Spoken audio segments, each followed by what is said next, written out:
Pukul 6 waktu Indonesia Tengah, Radio Republik Indonesia ini menghadirkan Warta Berita.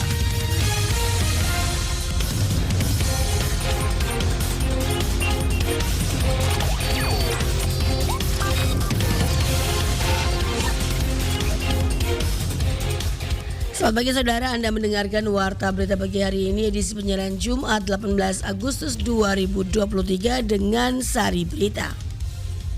Dinas Pendidikan Kabupaten Lembata mendorong semua guru harus memiliki sertifikat guru penggerak.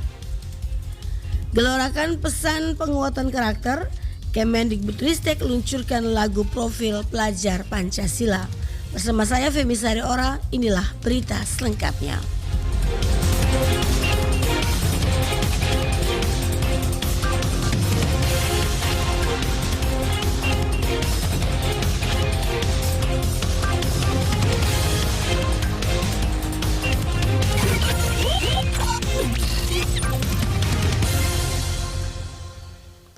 Berdasarkan Permendikbudristek nomor 40 tahun 2021, seluruh sekolah baik tingkat PAUD, SD dan SMP harus memiliki kepala sekolah yang bersertifikat guru penggerak. Namun di Kabupaten Lembata sejauh ini baru ada 1 guru penggerak yang menjadi kepala sekolah. Selengkapnya Feriso melaporkan. Dinas Pendidikan Kabupaten Lembata mencatat sejauh ini baru ada 1 guru penggerak yang menjadi kepala sekolah di Kabupaten Lembata. Padahal berdasarkan Permendikbudristek nomor 40 tahun 2021, seluruh sekolah baik tingkat PAUD, SD dan SMP harus memiliki kepala sekolah yang bersertifikat guru penggerak. Kepala Bidang Guru dan Tenaga Kependidikan Dinas Pendidikan Kabupaten Lembata, Suhartin Bungalaleng mengatakan pihaknya terus mendorong supaya semua guru di Kabupaten Lembata memiliki sertifikat guru penggerak. Saat ini tercatat sebanyak 416 calon guru penggerak yang sedang mengikuti pendidikan dan juga pelatihan. Dirinya optimis dalam waktu 1 atau 2 tahun ke depan semua kepala sekolah di Kabupaten Lembata telah mengantongi sertifikat guru penggerak. Satu upaya yang ditempuh untuk mewujudkan hal ini dengan mewajibkan semua guru yang memenuhi syarat untuk mengikuti diklat calon guru penggerak melalui instruksi Bupati. Kedua di tahun ini kita akan buat gerakan guru-guru dengan instruksi Bupati. Sehingga kita wajibkan semua guru-guru yang memenuhi persyaratan tadi wajib untuk ikut guru. Jadi diklat ini ada sebenarnya bisa semuanya di sini, tapi kita bagi karena soal keterbatasan anggaran. Jadi kita hanya lokasi, loka kerja ada di sini. Jadi semacam pengkelasan. Jadi kita les-lesnya di sini. Nanti ketika kita mengundang misalkan ada loka kesekian itu ke-8 atau itu semua ada di Kupang tuh. Nah, jadi itu nanti kita sharing cost dengan balai guru penggerak. Peran guru penggerak di sekolah sangat penting sebagai pemimpin pembelajaran di kelas. Selain mampu mengimplementasikan kurikulum Merdeka Belajar, guru penggerak menurut Suhartin juga dianggap mampu membentuk karakter guru yang lainnya. RRI ND Feriso melaporkan. Kementerian Pendidikan, Kebudayaan, Riset dan Teknologi Kemendikbudristek melalui Pusat Penguatan Karakter Puspeka meluncurkan lagu profil pelajar Pancasila. Peluncuran lagu itu disaksikan secara langsung oleh Mendikbudristek Nadiem Anwar Makarim pada upacara peringatan Hari Ulang Tahun ke-78 Republik Indonesia di halaman kantor Kemendikbudristek di Jakarta. Lagu tersebut memuat pesan-pesan terkait penguatan karakter melalui profil pelajar Pancasila. Ada 6 dimensi profil pelajar Pancasila yang disampaikan melalui lagu itu, yakni beriman, bertakwa kepada Tuhan Yang Maha Esa dan berakhlak mulia, kebinekaan global, bergotong royong, mandiri, bernalar kristis, dan juga kreatif. Kepala Puspeka Kemendikbudristek Ruspitra Putri Utami menjelaskan, berdasarkan tugas dan fungsinya, Puspeka berkomitmen untuk menciptakan pelajar Pancasila. Pelajar Pancasila adalah perwujudan pelajar Indonesia sebagai pembelajar yang memiliki kompetensi global dan berperilaku sesuai dengan nilai-nilai Pancasila dengan 6 ciri utama profil pelajar Pancasila. Lagu yang dilengkapi dengan video musik akan dapat mempertegas pesan yang ingin disampaikan kepada khalayak. Lagu profil pelajar Pancasila merupakan lagu baru yang diciptakan oleh guru musik dari SMA Al-Azhar Medan, Tri Adinata. Selain liriknya yang sangat bermakna karena memuat nilai-nilai profil pelajar Pancasila, Lagu tersebut juga terdengar sangat indah dinyanyikan oleh Novia Hamid dengan aransemen yang dibuat oleh musisi Alfi Ref. Tri Adinata selaku pencipta lagu Profil Pelajar Pancasila mengungkapkan lagu itu tercipta dengan semangat dan kekayaan bahwa keyakinan anak muda Indonesia harus mempunyai pegangan di dalam hatinya untuk menjadi pelajar Pancasila. Sebanyak 73 orang narapidana atau warga binaan di Rumah Tahanan Negara Rutan Kelas 2B Bajawa, Kabupaten Ngada mendapatkan remisi di hari ulang tahun kemerdekaan Republik Indonesia yang ke-78. Reporter Suimam melaporkan. Pelaksana tugas PLT Kepala Rumah Tahanan Negara Rutan Kelas 2B Bajawa, Saverius Mbulu Jaga SAP kepada RRI melalui telepon pribadinya Kamis 17 Agustus 2023 mengatakan untuk Rutan Kelas 2B Bajawa, narapidana yang diusul untuk mendapatkan remisi pada HUT kemerdekaan RI ada sebanyak 73 orang dan semuanya disetujui mendapatkan remisi umum tersebut. Dijelaskan, adapun 73 orang narapidana yang mendapatkan remisi umum ini, perolehan remisinya dari 1 bulan sampai 6 bulan dengan jumlah narapidananya bervariasi. Sesuai rekapan remisi untuk remisi umum tahun 2023, yang 1 bulan ada 20 orang, kemudian 2 bulan 13 orang, 3 bulan 11 orang, 4 bulan 11 orang, 5 bulan 16 orang, 6 bulan 2 orang. Jadi total semua 73 orang. Menurutnya, untuk remisi tahun ini dari Rutan Bajawa ada 2 bagian, yaitu remisi pertama dan remisi lanjutan, dengan masing-masing remisi ada yang 1 bulan sampai 5 bulan. Remisi pertama itu sama dengan remisi pemula ya, baru awal kali mendapatkan remisi. Itu remisi pertama itu sebanyak 21 orang. Terdiri dari ada yang 2 bulannya 2 orang, rinciannya itu Pak. Kemudian 1 bulannya 19 orang. Kemudian untuk remisi lanjutan itu ada 52 orang. Dari 52 orang itu ada yang 2 bulan, ada yang 5 bulan, 3 bulan, 4 bulan, ada yang 1 bulan. Ia melanjutkan, remisi ini diberikan kepada narapidana yang dinilai telah berkelakuan baik selama menjalani masa tahanan di Rutan Kelas 2B Bajawa. Dia menambahkan, pemberian remisi umum kepada narapidana tahun 2023 ini diharapkan memotivasi para warga binaan untuk selalu berkelakuan baik dan mematuhi aturan yang sudah ditetapkan di Rutan, dan semoga ke depan di tahun-tahun mendatang akan lebih banyak lagi yang mendapatkan. Anda sedang mendengarkan Warta Berita RRI ND. Sebanyak 169 orang warga binaan permasyarakatan pada Lembaga Pemasyarakatan Lapas Kelas 2 BND menerima remisi pada peringatan Hari Ulang Tahun Kemerdekaan Republik Indonesia ke-78 tahun 2023, Kamis 17 Agustus 2023. Penyerahan remisi secara simbolis dilakukan oleh Bupati ND Haji Jafar Haji Ahmad pada saat peringatan Hari Kemerdekaan Republik Indonesia ke-78 di lapangan Pancasila ND.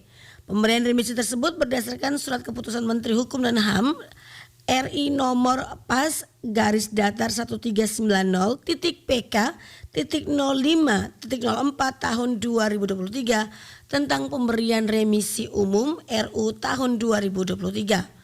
Kepala Lembaga Pemasyarakatan Kelas 2B Antonius H. Jawagili mengatakan pemberian remisi umum 17 Agustus merupakan hak narapidana yang telah memenuhi segala persyaratan seperti yang diamanatkan dalam peraturan perundang-undangan. Total warga binaan yang menerima remisi ada 169 orang. Pemberian remisi ini kepada narapidana yang telah memenuhi syarat sesuai dengan peraturan perundang-undangan. Besaran remisi warga binaan Lapas Kelas 2 BND ini bervariasi, mulai dari 1 bulan hingga 6 bulan. Adapun sebanyak 5 orang warga binaan langsung bebas setelah mendapatkan remisi Hari Ulang Tahun Kemerdekaan pada tahun 2023 ini.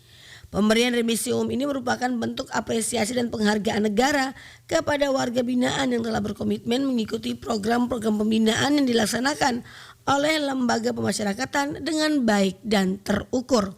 Selain itu juga sebagai salah satu sarana yang penting dalam mewujudkan sistem pemasyarakatan. Seluruh komponen masyarakat diminta perlu mendukung konsep Balai Taman Nasional jika menginginkan jumlah wisata KND meningkat. Selengkapnya laporan Rovinus Sula.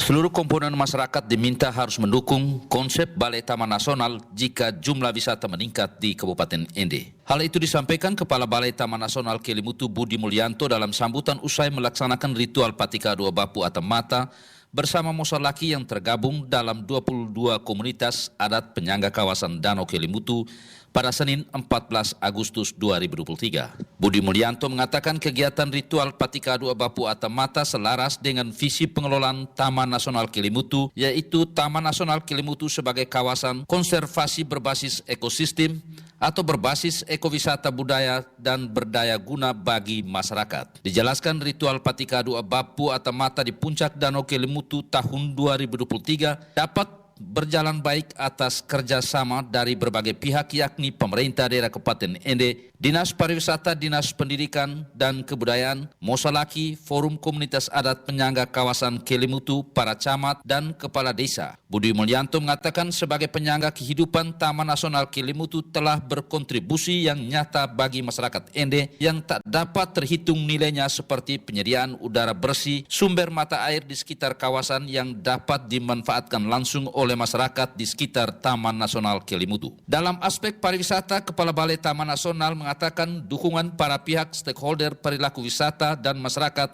harus turut mengambil bagian dengan harapan peningkatan kunjungan wisata di Kabupaten Ende menjadi tanggung jawab bersama sehingga nantinya membantu mendukung peningkatan ekonomi masyarakat. Atas kesadaran tersebut, event ini tidak lagi dilihat sebagai kegiatan rutinitas yang dilaksanakan setiap tahunnya, tapi merupakan kegiatan yang syarat dengan makna, baik religius maupun nilai-nilai budaya yang sakral dan suci yang diwariskan secara turun-temurun. Bapak Bupati dan hadirin sekalian yang kami hormati, Patika Dua Bapu Atau Mata atau secara harfiah yang berarti ritual memberi makan pada roh leluhur ini telah dilaksanakan dan diinisiasi oleh Balai Taman Nasional Kelimutu sejak tahun 2008 sehingga sampai pada tahun 2023 ini merupakan pelaksanaan Patika yang ke-15.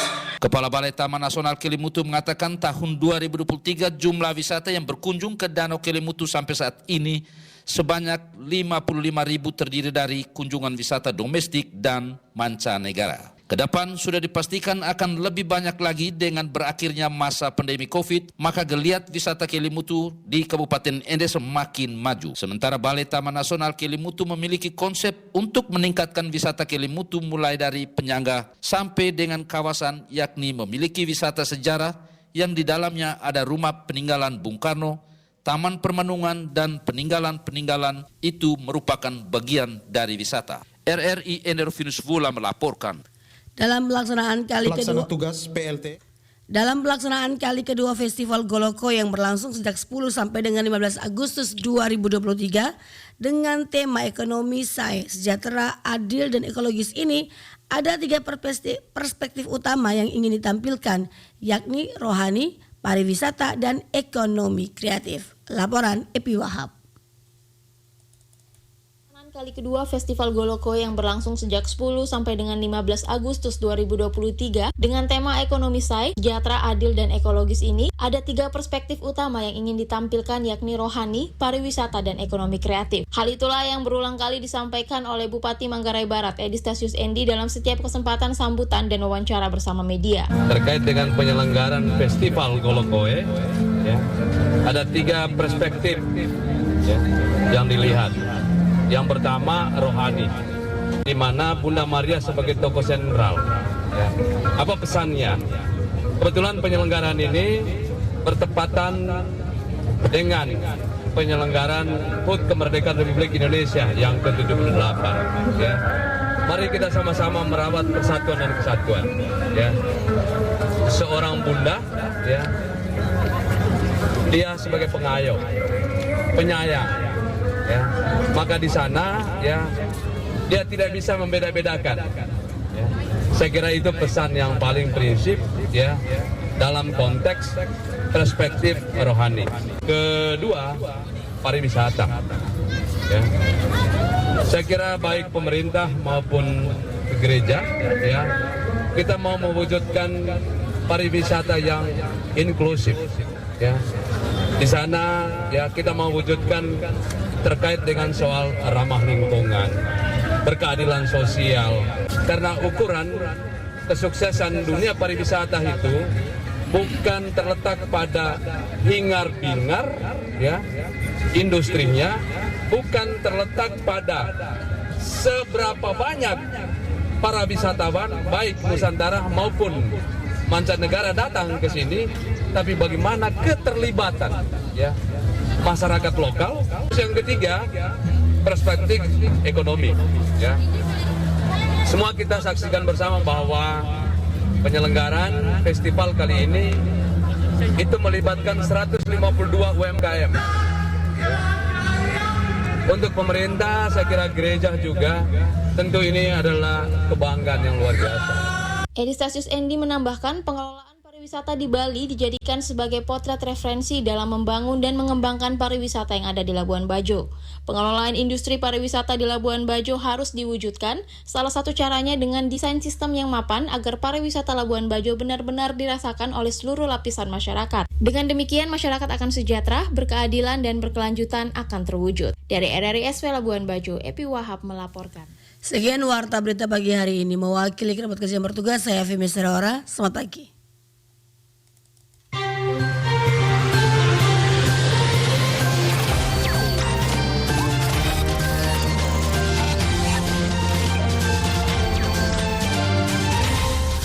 Terima kasih Anda telah mengikuti Warta Berita RRI ND.